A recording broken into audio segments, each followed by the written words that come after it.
Hi guys, welcome back to the channel. So ఈరోజు ఏంటంటే నా ప్రాజెక్ట్కి ఎలక్ట్రానిక్ పార్ట్ చాలా ఉంది. సో ఇవన్నీ సర్వో మోటార్స్ అనమాట. సో ఈ సర్వో మోటార్స్ ప్లేస్ చేయడానికి నాకు కింద హోల్డర్ కావాలి. సో ఆ హోల్డర్ అయితే ఇప్పుడు నేను 3D ప్రింట్ చేసుకుంటున్నాను. అండ్ మొత్తం టెంపరేచర్స్ అన్ని సెట్ చేశాను అనమాట. సో టెంపరేచర్స్ అన్ని సెట్ చేశాను. అది 3D ప్రింట్ కి రెడీ అవుతుంది అనమాట. ప్రీ హీట్ చేసుకుంటాను నేను ఎప్పుడు కూడా బెడ్ని అండ్ ఆల్సో నాజిల్ని. అండ్ నేను వర్నియర్ డిజిటల్ కూడా తీసుకున్నాను ఫర్ మెజరింగ్స్ అనమాట. ఇప్పుడు నేను మీకు ఏ మోడల్ ప్రింట్ చేస్తున్నానో చూపిస్తాను, చూడండి. సో ఇవి డిజైర్డ్ టెంపరేచర్స్ అనమాట. పైది నాజిల్, కిందది బెడ్. సో ఆల్మోస్ట్ ఇవి నాకు కావాల్సిన టెంపరేచర్స్. సో ఆ టెంపరేచర్స్కి ఇంకా వస్తున్నాయి. సో ఇంకొంచెం టైం ఉంది. అండ్ కమింగ్ హియర్, సో ఇదే STL ఫైల్, ఇదే సర్వో మోటార్ అనమాట. సో సర్వో మోటార్ దీని మీద కూర్చుంటుంది. సో ఇది సర్వో మోటార్ యొక్క హోల్డరు. మొత్తం దీని తాలూకా మెజర్మెంట్స్ అన్నీ కూడా నేను సెట్ చేసుకున్నాను. సో ఇవి మెజర్మెంట్స్. సో చూసిన ప్రింట్ ఏ రకంగా అవుతుంది అనేది చూడండి. ఇది స్లైసింగ్. సో ఈ రకంగా మనకి ప్రింట్ అవుతుంది అనమాట. ఫర్ ఎగ్జాంపుల్ మనం ఈ వ్యూలో చూస్తే ఒక్కొక్క లేయర్ అలా వేసుకొని వెళ్తుంది. అండ్ ఇదేంటంటే 0.02 0.2 mm హైట్ అయితే వెళ్తుంది అనమాట. ఒక్కొక్క లేయర్ 0.2 mm హైట్.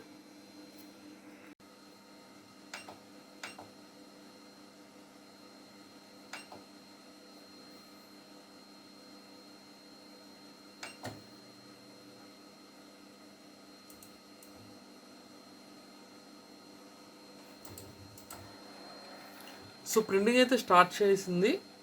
నేనైతే సింగిల్ పీస్ ప్రింట్ చేస్తున్నాను. యాక్చువల్లీ నాకు 4 పీసెస్ కావాలి అండ్ 2 వేరే డైరెక్షన్లో ఉండాలి. బట్ ఒకసారి శాంపుల్గా ఒకటి ప్రింట్ చేసుకున్నాను. ఇది అయిన తర్వాత ఇంకొక 3 కూడా ప్రింట్ చేసుకుంటాను. సో గైజ్, నిన్న నైట్ అయితే నేను కొన్ని 3D ప్రింట్ చేశాను. వాడిచ్చిన శాంపుల్ ఫిలమెంట్ మొత్తం వాడేశాను. చూపిస్తాను. సో ఇది ఒక జెర్రీ క్యాన్ అనమాట. సో తెలుసు కదా, మనం ఫ్యూయల్ తీసుకెళ్తాం. సో అటువంటి జెర్రీ క్యాన్ అండ్ ఒక ఆయిల్ క్యాన్ కూడా ప్రింట్ చేశాను. అండ్ ఇదేంటంటే ఆయిల్ డ్రమ్ము, కాకపోతే ఫిల్మెంట్ అయిపోయింది. ఫిల్మెంట్ అయిపోవడం సగంలో అయిపోయింది అనమాట. సో చూసారు కదా లోపల. సో కంప్లీట్ స్ట్రక్చరల్ స్ట్రెంత్ అయితే ఇస్తుంది అనమాట ఇది. సో చాలా స్ట్రాంగ్గా ఉంది బాడీ కూడా. అండ్ మొత్తం ఫిల్మెంట్ అయితే అయిపోయింది. అండ్ వీటన్నిటిని కూడా నేను ఇలాంటి ప్లాస్టిక్ పౌచెస్లో పెడుతున్నాను. ప్లాస్టిక్ పౌచెస్ బల్క్లో కొన్నాను, 100 పీసెస్. సో ఏంటంటే ఇది 0.2 mm థిక్నెస్ ఉంటుంది, చిన్న గరుకు ఉంటుంది అనమాట. సో డస్ట్ పట్టే ఛాన్స్ చాలా ఎక్కువ. సో అందుకని నేను ఏది 3D ప్రింట్ చేసినా ఇవి ఎలాగో శాంపుల్స్ ఇవి నా దగ్గరే ఉంటాయి. సో అందుకని డస్ట్ పట్టకుండా ఫ్యూచర్ యూస్కి ఉపయోగపడేలాగా నేను అయితే వీటిని బ్యాగ్లో ప్యాక్ చేసుకుంటున్నాను. ఇది జిప్ లాక్. సో వేసేస్తున్నాను అనమాట.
ప్రింట్ అయితే ఇప్పుడే కంప్లీట్ అయింది. 6 hours and 2 minutes పట్టింది. Actually estimation time 7 hours 20 minutes చూపించింది. బట్ 6 hoursలో అయితే జాబ్ అయితే ఫినిష్ అయింది. ఇప్పుడు దాన్ని తీసి దానికి ఇంకా చాలా సపోర్ట్స్ ఉన్నాయన్నమాట. ఆ సపోర్ట్స్ అన్నీ మనం రిమూవ్ చేయాలి.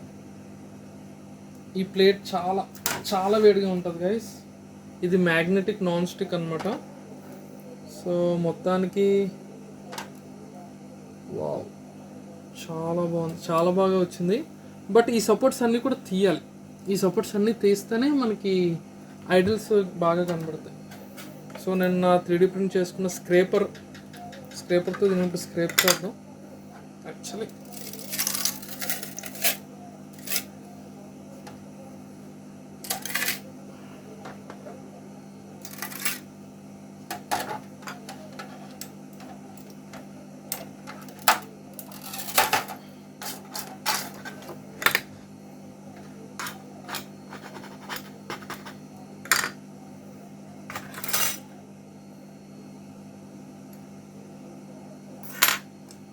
సో బేస్ మళ్ళీ నేను దానికి పెట్టేస్తున్నాను.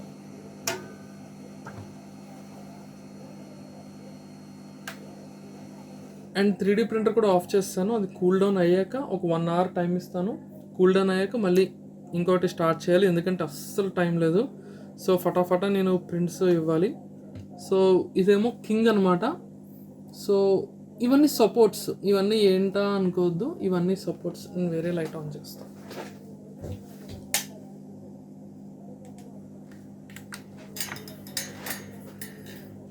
సో ఇవన్నీ సపోర్ట్స్ అనమాట. అంటే 3D ప్రింటర్కి బేస్ కావాలి. సో ఫేస్ హెడ్ చిన్న ఇలా ముందుకు వచ్చేటప్పుడు ఏంటంటే అది కింద బాటమ్ నుండి కూడా ఈ చిన్ను కోసం అని ఇలాగ సపోర్ట్ ప్రింట్ చేస్తూ పైకి వస్తుంది. సో దట్ ఆ దాని మీద చిన్న అలా ప్రింట్ అవుతుంది అనమాట. అవన్నీ రిమూవ్ చేసేయచ్చు. సో ఇప్పుడు టైం లాప్స్ పెడతాను మీకు చూడండి, రిమూవ్ చేస్తాను. ఇదేమో అర్జునుడు అనమాట, బాణం పైకి వేస్తున్నారు. సో ఇదేమో కింగ్. సో టైం లాప్స్ అయితే చూడండి మొత్తం ఎలా రిమూవ్ చేస్తాను.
Guys after almost 7 hours of printing and 1 hour of scraping, అంటే మొత్తం సపోర్ట్స్ అన్నీ రిమూవ్ చేయడం అండ్ పెయింటింగ్కి ఇంకొక హాఫ్ అన్ అవర్ పట్టింది, పెద్దగా ఏం టైం పట్టలేదు. సో మోడల్స్ అయితే చాలా చాలా బాగా వచ్చాయి. సో అండ్ మీన్వైల్ ఇవి స్క్రేపింగ్ ఇవన్నీ చేస్తున్నప్పుడు నేను ద్రౌపదిని కూడా 3D ప్రింట్కి పెట్టేశాను అనమాట. ఇది ప్రింట్ అవుతూ ఉంది. బట్ యాక్చువల్లీ నా ప్రింటర్ ఏంటంటే కరెంటు పోతే ఎక్కడైతే స్టాప్ అవుతుందో మళ్ళీ అక్కడ నుండే కంటిన్యూ అవుతుంది. కానీ ఈ మధ్యన ఏం జరుగుతుందంటే కొంచెం ఆ ఫిలమెంట్ వేడిగా ఉంటుంది కదా, అది వేడిగా ఉండడం వల్ల కొంచెం కరిగి ఒక ప్లేస్లో పడిపోద్ది అనమాట. ఎక్కడైతే నాజిల్ ఆగుతుందో అక్కడ అది అలాగే డ్రిప్ అయిపోయింది అనమాట. ఇది చాలా ఫాస్ట్గా చల్లారిపోద్ది కూడా, హార్డ్ అయిపోద్ది. కరెంట్ అయితే వెంటనే వచ్చింది. ప్రింటర్ అయితే మళ్ళీ ఎక్కడ వదిలితే అక్కడ నుండే రీస్టార్ట్ చేసింది. బట్ ఏం చేసిందంటే ఇది నాజిల్ అడ్డుగా వచ్చి ఇలా ముందుకు ఇలా బెండ్ చేసేసింది అనమాట. సో వన్స్ ఇది పొజిషన్ చిన్నది మారినా కానీ మళ్ళీ ప్రింటింగ్ చాలా కష్టమైపోద్ది. సో మొత్తం ఆపేసాను. కాకపోతే షేప్ ఎలా వచ్చిందో మొత్తం దీన్ని సపోర్ట్స్ అన్నీ కూడా తీసి మీకు ఫైనల్ క్లిప్ అయితే పెడతాను. సో గైస్, నా వ్లాగ్స్ అయితే మీకు నచ్చినట్లయితే లైక్ చేయండి, సబ్స్క్రైబ్ చేయండి, సపోర్ట్ చేయండి ఛానల్ని. అండ్ ఇలాంటి క్రియేటివ్ క్రాఫ్ట్స్ ఇంకా ఎన్నెన్నో చూస్తారు. So yeah, that's it for the day guys. Bye, take care, thank you.